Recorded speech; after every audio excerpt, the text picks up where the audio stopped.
Israel Hamas की बहुत बड़ी डील।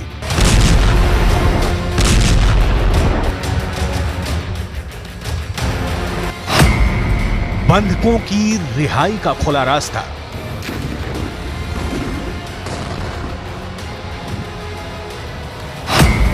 सीज फायर के बदले हमास बंधक करेगा रिलीज।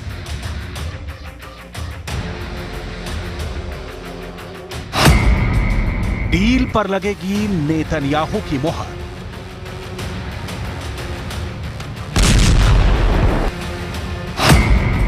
पांच दिन के लिए इजराइल की बंदूकें होंगी खामोश।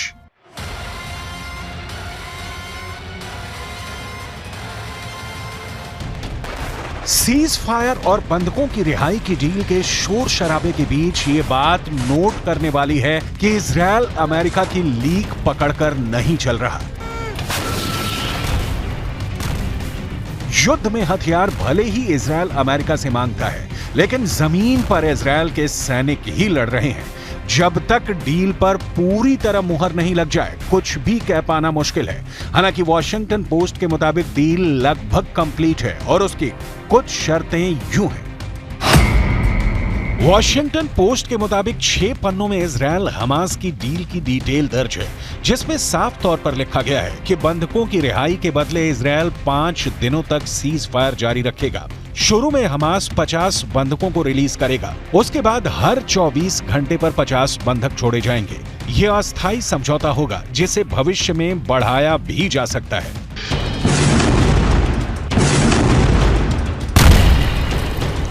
हमास इस हिसाब से कितने बंधकों को कब तक रिलीज करेगा, इसकी कोई डिटेल नहीं है।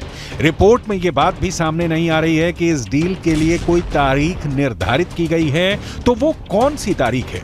वॉशिंगटन पोस्ट ही नहीं, पश्चिम मीडिया के कई माध्यमों में इस डील की जोर शोर से चर्चा है और इसके साथ ही यह भी छपा है कि जो बाइडेन ने आखिरकार इजराइल में बंधक बनाए 240 बंधकों की रिहाई का रास्ता खोल दिया। वॉशिंगटन पोस्ट ने हमास इजराइल डील की लोकेशन भी बताई। अमेरिका, इजराइल, हमास के बीच कतर की मध्यस्थता में दोहा में डील फाइनल हुई है। यह डील अपने मुकाम तक पहुंचेगी, यह बता पाना मुश्किल है। इसकी तस्दीक इजराइल के गाजा पर तेज होते हमले कर रहे हैं। बंधकों के परिवार के लोग स्थानीय लोगों के साथ मिलकर नेतन्याहू सरकार के खिलाफ विरोध प्रदर्शन कर रहे हैं। नेतन्याहू के ऑफिस के बाहर 20,000 से ज्यादा लोगों ने प्रदर्शन किया और जल्द से जल्द बंधकों को वापस लाने की मांग की, जबकि इजरायली प्रधानमंत्री बेंजामिन नेतन्याहू ने बंधकों को रिहा करने के बदले युद्ध विराम के किसी भी समझौते से साफ इनकार कर दिया है। नेतन्याहू ने कहा, अभी किसी भी समझौते पर कोई सहमति नहीं हुई है और इस संबंध में बहुत सारी गलत रिपोर्ट्स प्रकाशित की जा रही हैं। हम गाजा पट्टी से सभी बंधकों को सुरक्षित घर वापस लाना चाहते हैं और हम यथासंभव उन्हें वापस लाने की पूरी कोशिश कर रहे हैं।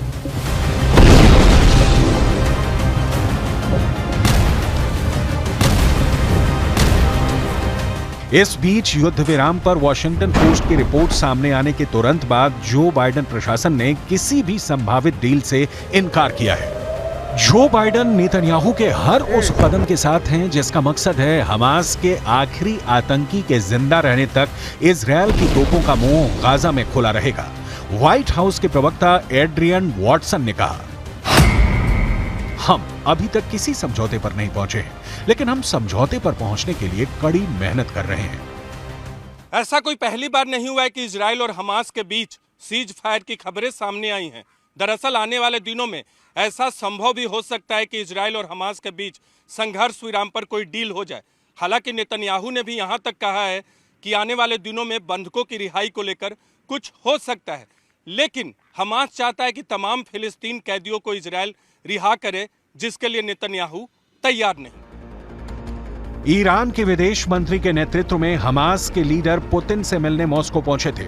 वहां से भी हमास ने ईरान के जरिए कहलवाया कि वो डील के लिए तैयार है, लेकिन शर्त है कि इजरायली जेलों में बंद फिलिस्तीनियों को रिहा किया जाए। इजरायल ने इसका जवाब गाजा में गोली चलाकर दिया, लेकिन अब मामला पहले से पलटा दिख रहा है। कहा जा रहा है कि लोगों के दबाव में नेतन्याहू का युद्ध कैबिनेट बंधकों में से महिलाओं और बच्चों की रिहाई के लिए कतर में मध्यस्थता वाले समझौते पर विचार कर रही है।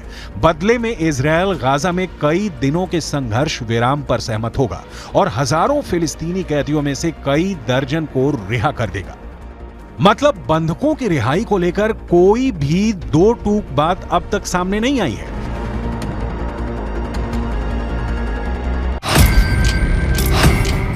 हमास इजरायल में डील हुई। हमास इजरायल के बीच डील नहीं हुई।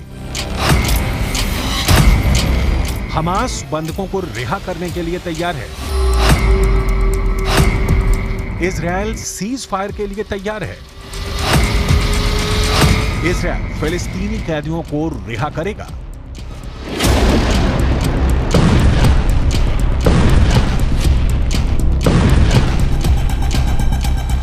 इन सारे सवालों का 100% सही जवाब किसी के पास नहीं है।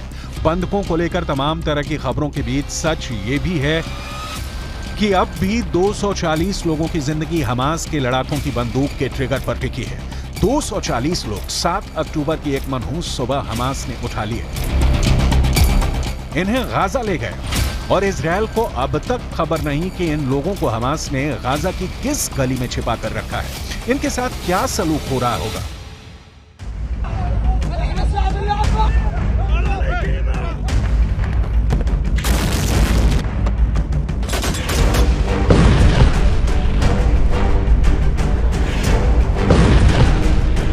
तेईस साल की शानी लूक के मृत शरीर को तो गाजा की सड़कों पर हमास ने निर्वस्त्र घुमाया था, लेकिन उम्मीद की एक किरण बनकर बुजुर्ग महिला भी सामने आई, जिन्होंने बताया कि हमास ने बंधकों के साथ बहुत बुरा कुछ भी नहीं किया है।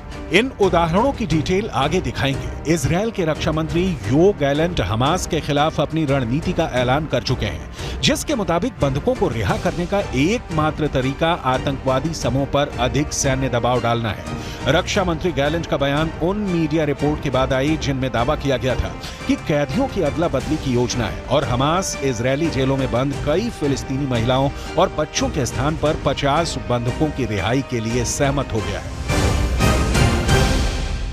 इजराइल इस वक्त गाजा में गोलीबारी बंद नहीं करना चाहता क्योंकि आईडीएफ के कई ऑपरेशन अंतिम चरण में हैं। खासकर अल शिफा अस्पताल के अंदर हमास का वो कमांड सेंटर ख़त्म करना चाहता है, लेकिन हमास इस युद्ध में कुछ मोहलत चाहता है। खुद को संगठित करने के लिए हमास सोची समझी सीज फायर वाली चाल चल रहा है, जिसके लिए वो कुछ बंधकों को रिहा भी कर सकता है। इजराइल हमास की इस रणनीति को समझता है और इसीलिए वो हमास की रिहाई की किसी भी शर्त को मानने से इनकार कर रहा है।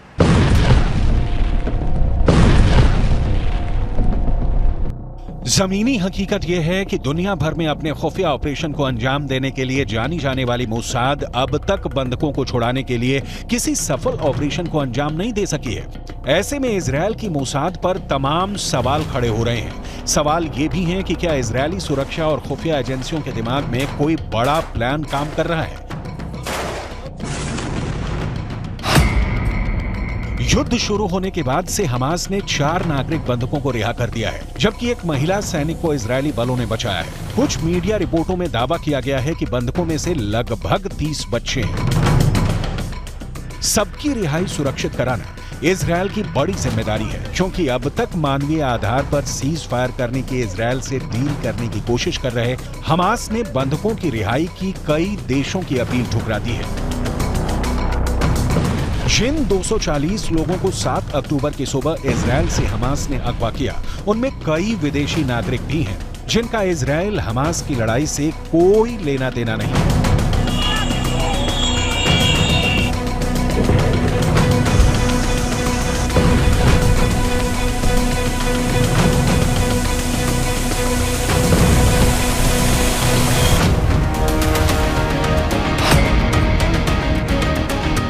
इन बंधकों में थाईलैंड के 14 लोग, जर्मनी के 8 लोग शामिल हैं, अर्जेंटीना के 16 लोगों को और 9 ब्रिटिश लोगों को बंधक बनाया गया है।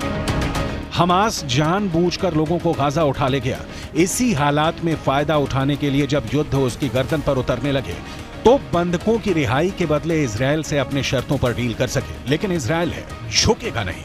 उदाहरण देखिए और बिल्कुल क्लियर हो जाइए। 27 जून 1976 इजरायल की राजधानी तेल अवीव से एक विमान ने ग्रीस की राजधानी एथेंस के लिए उड़ान भरी। फ्लाइट में 246 यात्री और क्रू मेंबर्स मौजूद थे। इस विमान को फिलिस्तीनी आतंकी अगवा कर युगांडा ले गए। इजरायल की खुफिया एजेंसी और कमांडोज ने अपने नागरिकों को बचाने के लिए ऑपरेशन थंडरबोल्ट को अंजाम दिया। अपहरण के 7 दिन के भीतर 4 जुलाई को 4000 किलोमीटर दूर युगांडा जाकर इजरायली कमांडोज ने न सिर्फ आतंकियों का सफाया किया बल्कि अपने नागरिकों को सुरक्षित निकाल कर लिया।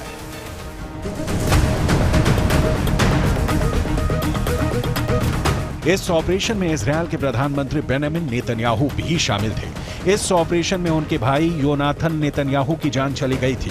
करीब 47 साल बाद इजरायल फिर से अपने बंधक संकट का सामना कर रहा है। तारीख पर तारीख निकलती जा रही है, लेकिन 240 लोगों की जान तमाम कोशिशों के बावजूद अब तक अटकी है।